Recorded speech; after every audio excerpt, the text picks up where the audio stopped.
Orthopaedic surgeon की skill है, orthopaedic surgeon की नॉलेज है, ज्ञान है। जो ऑर्थोपेडिक सर्जन होता है वो आप में सब कुछ है, मगर आप ऑर्थोपेडिक सर्जन नहीं हो, क्योंकि पूरा का पूरा सिस्टम आपके खिलाफ काम करता है। आप सोचते हो कि आप ऑर्थोपेडिक सर्जन हो, मगर आप अस्पताल को कभी नहीं चला पाओगे। आपको चलाने नहीं दिया जाएगा, कभी नहीं चलाने दिया जाएगा। और अगर आप में क्षमता चलाने की हो तो आपको फाइनेंस नहीं मिलेगा, पैसा नहीं मिलेगा, बैंक लोन नहीं मिलेगा। और अगर आपने बैंक लोन ले लिया और आपने अस्पताल भी शुरू कर दिया, तब ब्यूरोक्रेसी आपको रोकने की कोशिश करेगी। नमस्ते, आप सभी से अनुरोध है कि कृपया हमारे चैनल को सब्सक्राइब करें, वीडियो को लाइक करें और सब्सक्राइबर्स जो हैं वो दूसरों से भी सब्सक्राइब करावें। आज राहुल भैया पदयात्रा पे चले गए, कहाँ? बिहार में। बिहार में पलायन रोको नौकरी दो, ये पदयात्रा, ये वो भारत तोड़ो वाले जो हैं ना, आपके कन्हैया कुमार, वो चल रहे हैं उनकी पदयात्रा में शामिल होने। कहाँ पहुंच गए? बेगूसराय, उनके घर पे। बेगूसराय वही जगह है जहाँ से ये 4.25 लाख से हारे थे कन्हैया कुमार। दोबारा वहाँ झांकने नहीं गए और बल्कि दोबारा जो है वो वहाँ से उनको लड़ने भी नहीं दिया गया। इस बार उनका जो गठबंधन था वो लालू यादव की पार्टी के साथ में था, तो लालू यादव ने कहा ना, बेगूसराय तो ना देंगे, कन्हैया कुमार की एंट्री नहीं है बिहार में। तो अब राहुल ने डायरेक्ट ना केवल चैलेंज थ्रो कर दिया है लालू यादव को, बल्कि वहाँ पर उसकी पदयात्रा में भाग लेके पदयात्रा की भाई उन्होंने। पूरे 1 किलोमीटर चले हैं 24 मिनट में। 24 मिनट में 1 किलोमीटर चल के उन्होंने अपनी पदयात्रा समाप्त कर दी। इतना तो वो सांकेतिक धरना जो देते हैं वो भी इतनी तेज़ी से नहीं करते हैं। वो कम से कम सांकेतिक या जो क्रमिक धरना देने वाले होते हैं वो भी 2-2 घंटे तो बैठे रहते हैं। इन्होंने तो 24 मिनट में ही काम तमाम कर दिया।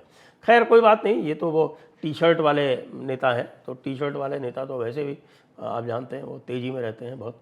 तो उन्होंने तेज़ी उन्होंने ख़त्म कर दी 24 मिनट में पदयात्रा। और जो भाषण दिया वो तो भाई माइंड ब्लोइंग। मैं तो कहूँगा कि साहब, बहुत सारे भाषण आपने सुने होंगे, लेकिन ऐसा भाषण तो बहुत कम सुनाई देता है। बिल्कुल गजब। गजब ये है कि ये बता दिया कि ये कॉन्स्टिट्यूशन जो है ये 1947 में नहीं लिखा गया, ये हजारों वर्ष से है, हजारों वर्ष से है। तो इसके लिए इनको मैं बहुत बहुत धन्यवाद देता हूँ कि अंततः इन्होंने ये मान लिया कि भारत जो है देश 1947 में नहीं बना था, हजारों वर्ष से भारत है। अब ये जो बात मान ली तो ये तो भाई बहुत सारे लोगों को, इनके जो कॉन्स्टिट्यूएंट हैं उनको तो पसंद नहीं आएगी, बिल्कुल पसंद नहीं आएगी। ख़ास तौर से वो तबका जिसके पैरों पर ये बिछे जा रहे हैं कि भाई हम सब कुछ तुम्हारा करेंगे, खतना भी करा लेंगे, सब कुछ करा लेंगे, बस तुम हमको वोट दिए जाओ, उसको तो एक कतई बात पसंद नहीं आएगी। फिर भी उन्होंने घोषणा कर दी, ये हजारों बरस से है।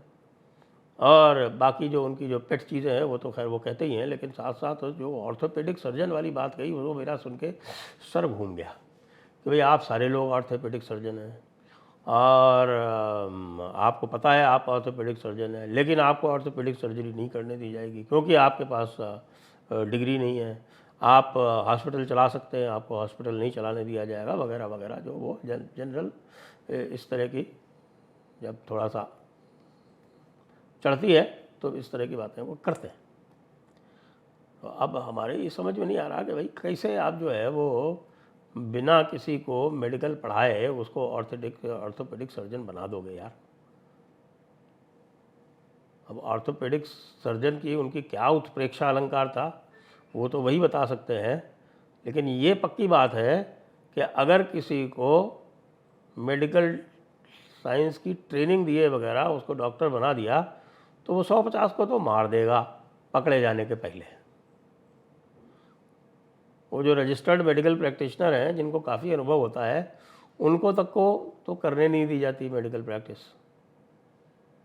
और थोड़ा बहुत तो डॉक्टर हर घर में होता है, लेकिन वो क्या ऑर्थोपेडिक सर्जरी कर लेगा यार। आप जनरल मेडिकल प्रैक्टिशनर की बात कर लेते तब तक चलता। फिर ये भी बता दिया कि साहब की जो है वो अब आप लोगों को कुछ करने नहीं दिया जाएगा। और देखिए मेरी जो पार्टी थी उसमें 2/3 सवर्ण होते थे जिलाध्यक्ष, अब सारे गरीब और सारे पिछड़े और दलित हैं। तो ये सब बातें सुन के मुझे नहीं पता और किसी को क्या लग रहा होगा, लेकिन मुझे ये निश्चित पता है कि भाई ये तेजस्वी यादव को क्या लग रहा होगा। ये मैं पूरी तरह से बता सकता हूँ कि तेजस्वी यादव जो है वो ये पक्का समझ गए हैं कि भाई ये जो बंदा है ये पूरी तरह से इस बार सौदेबाजी के मूड में है, और सौदेबाजी के मूड में नहीं भी है तो वो पूरी तरह से एक तरह से आत्मघाती मूड में भी है। वो आत्मघाती मूड और आत्मघाती मोड उसने दिल्ली में दिखाया भी कि नहीं, हम तो आत्मघात कर लेंगे, लेकिन पहले जो है वो हमारा जो चैलेंजर है इसको ख़त्म करेंगे। तो वो चैलेंजर को ख़त्म करने के लिए आत्मघात करने वाला जो सिद्धांत है वो पूरी तरह से लागू कर सकते हैं बिहार में, और करने का प्रयास कर रहे हैं, ऐसा दिखा। संभवतः कन्हैया कुमार ने ही उनको समझाया होगा कि भाई कन्हैया कुमार को पता था कि यार ये जो है मुझको तो कदम कदम पे ये जो लालू यादव की फैमिली है ये तो अड़ने नहीं देगी। वो पप्पू यादव कोई नहीं अड़ने दे रहे जो यादव हैं, तो फिर कन्हैया कुमार को तो कैसे अड़ने देगी, क्योंकि कन्हैया कुमार तो सवर्ण है। भाई जाति तो बदलती नहीं, न राहुल गांधी की जाति बदली और ना कन्हैया कुमार की जाति बदली। वर्ण बदल सकता है, जाति नहीं बदल सकती, क्योंकि जाति तो आपके कुल से संबंधित है। आप अपना कुल कैसे त्याग दोगे। तो अब वो वहाँ ये बता रहे हैं कि हमारी पार्टी अब पिछड़ों की और दलितों की पार्टी है। तो कहने का मतलब ये हुआ कि जो कहते हैं ना कि साहब के दुविधा में दोनों गए, माया मिली न राम।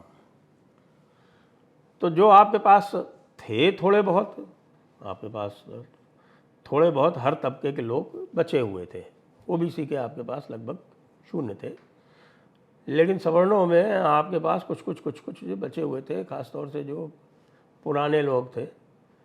आपकी जब सरकारें हुआ करती थी उस समय जो 20 साल के रहे होंगे, अब शायद 60 साल के होंगे, तो 60 साल के ऊपर भी काफ़ी जनसंख्या है, उसमें से आपके पास एक संख्या रही है सदैव। अब आप उनसे भी कह रहे हो कि तुम भी जाओ, और दूसरों से कह रहे हो तुम इधर आओ। कि साहब दलित और ओबीसी, अब दलित बिहार में पूरी तरह पालाबंदी है, आपको पता है। दलित या तो चिराग पासवान के साथ है या फिर जीतन राम मांझी के साथ है। दो बड़े लीडर हैं, दोनों की अलग अलग पार्टी है। तो ये किन दलितों को अपने पास लाना चाहते हैं आप समझ लें। बीएसपी भी यहाँ चुनाव लड़ती है। तो दलितों की पार्टी छोड़ के राहुल गांधी दलितों के मसीहा बन जाएंगे एक पूरी तरह से जातिवादी चुनाव में, और एक भयंकर जातिवादी प्रदेश में। ये राहुल गांधी ही सोच सकते हैं, इसके अतिरिक्त और कोई सोच नहीं सकता। बिहार में जाके जातिवाद की राजनीति करेंगे राहुल गांधी, और जातियों को तोड़ देंगे अपनी ओर। ये राहुल गांधी ही सोच सकते हैं। और वैसे तो और भी बातें कह रहे हैं कि साहब कि ये देखिए साहब, ये शेयर मार्केट गिर गया लेकिन आप लोगों को कोई नुकसान नहीं हुआ क्योंकि आप लोग शेयर मार्केट में निवेश नहीं करते हो। और कहते हैं साहब पलायन रोको, नौकरी दो। दूसरी तरफ तमिलनाडु में जो हिंदी विरोधी आंदोलन चलता है, जो हिंदी विरोधी बातें होती हैं, उसको भी समर्थन देती है आपकी पार्टी। यानी कि आप लोगों को तमिलनाडु नहीं जाने दोगे, गुजरात नहीं जाने दोगे, महाराष्ट्र नहीं जाने दोगे, और यहाँ आपके पास नौकरी देने का क्या उपाय है ये भी नहीं बताओगे। आपकी सरकार थी तेजस्वी यादव के साथ में 2.5 साल, और उस 2.5 साल में आपने क्या किया। यद्यपि उसके मुखिया जो थे वो नीतीश कुमार ही थे, लेकिन उस 2.5 साल में आपने क्या करके बताया ये सब जानते हैं। और सबको पता है कि कुछ भी धेले भर का कोई वहाँ पर एम्प्लॉयमेंट जनरेट नहीं हुआ सरकारी नौकरियों के अलावा। और सरकारी नौकरियां जो हैं वो टोटल एम्प्लॉयमेंट जितना चाहिए उसकी कोई 1-2% ही होती हैं। सभी स्थानों पर यही स्थिति है। वही वाली पुरानी बातें कि साहब हम आरक्षण बढ़ा देंगे, तो आरक्षण बढ़ा के तुम क्या कर लोगे, नौकरी है क्या। और वैसे भी आपने देख लिया है कि न्यायपालिका जो है वो आपको आरक्षण बढ़ाने नहीं देगी। वो आपकी भारी समस्या है। आप चाहते तो बहुत कुछ हो, आप तो इस समय एक ऐसी पॉलिसी, ऐसी एक राजनीति खेल रहे हो जिसमें आप ये चाहते हो कि जो प्रोडक्टिव वर्ग है भारत का वो पूरी तरह से हाशिए पे चला जाए और भारत की स्थिति वही हो जो उन देशों की हुई जिन्होंने भारतीयों को अपने यहाँ से बाहर कर दिया। जी हाँ, कोई 11 कंट्रीज ऐसी हैं जिन्होंने भारतीयों को बाहर किया और स्वयं बर्बाद हो गई केवल इसी कारण से।